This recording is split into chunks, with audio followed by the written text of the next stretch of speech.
तुर्की मधाच्या नावानं लाखोंची बोंदू, अशोक खरातकडून लाखोंची फसवणूक, उद्योजक राजकीय नेत्यांना महागड्या दरानं मधाची विक्री, 1 किलो मधाची बाटली 9 लाखांना विकायचा अशोक खरात. बोंदू बाबा अशोक खरातची आज पोलीस कोठडी संपणार. खरातला आज न्यायालयामध्ये करणार हजर. पोलीस पुन्हा एकदा पोलीस कोठडी मागण्याची शक्यता. राज्य मंत्रिमंडळाची आज महत्वाची बैठक. अशोक खरात प्रकरणासंदर्भातही चर्चेचा अंदाज. सातारा राड्या संदर्भामध्ये चर्चा होण्याची शक्यता. उपसभापती नीलम गोऱ्हेंविरोधात अविश्वासाचा प्रस्ताव. सातारा पोलीस अधीक्षकांच्या निलंबनाचे निर्देश होणार. सातारा एसपी प्रकरणी गोऱ्हेंनी अधिकाराचा गैरवापर केल्याचा विरोधकांचा आरोप. 2026 पर्यंत नरेंद्र मोदी पंतप्रधान पदावर नसतील. संजय राऊतांच्या विधानानं चर्चांना उधाण.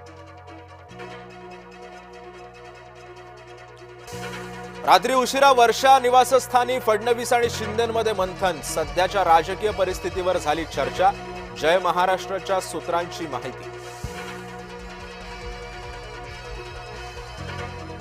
आज विधान परिषदेतील 9 आमदारांचा निरोप समारंभ. सभापती राम शिंदेंची माहिती. बाळासाहेब थोरातांच्या चुलत भावावरती गंभीर आरोप. संगमनेर पंचायत समिती कर्मचाऱ्याला मारहाण केल्याचा दावा. शरद थोरातचं 9 ते 10 जणांविरोधात गुन्हा दाखल. शरद पवार 1 दिवसाच्या नागपूरच्या दौऱ्यावर. ज्येष्ठ नेते दिवंगत दत्ता मेघे यांच्या कुटुंबियांची घेणार भेट. सांत्वन भेटीनंतर ते पुन्हा मुंबईकडे होणार रवाना.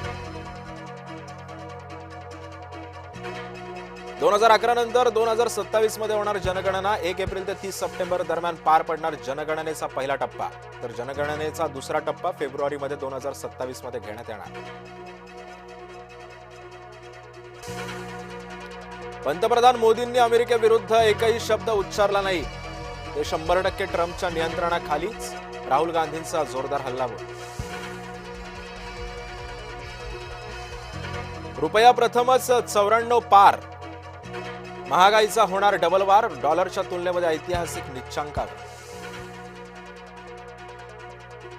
प्रयागराजमध्ये कोल्ड स्टोरेज कोसळलं. 4 जणांचा मृत्यू झाल्याची माहिती. ढिगाऱ्याखालून 17 लोकांना काढलं बाहेर.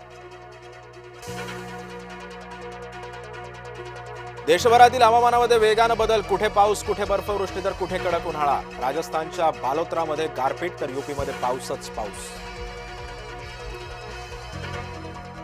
पंतप्रधान नरेंद्र मोदी आज मध्य पूर्वेतील स्थितीबाबत राज्यसभेमध्ये निवेदन देणार. दुपारी 2 वाजता पंतप्रधान राज्यसभेत निवेदन करणार. पंतप्रधान दुपारी 2 वाजता राज्यसभेतून संबोधन करणार. फ्रान्सचे माजी पंतप्रधान जोस्पिन कालवश वयाच्या 88व्या वर्षी घेतला अखेरचा श्वास.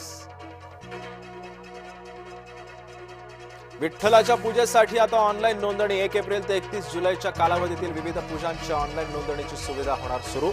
उद्यापासून अधिकृत संकेतस्थळावर सेवा उपलब्ध होणार.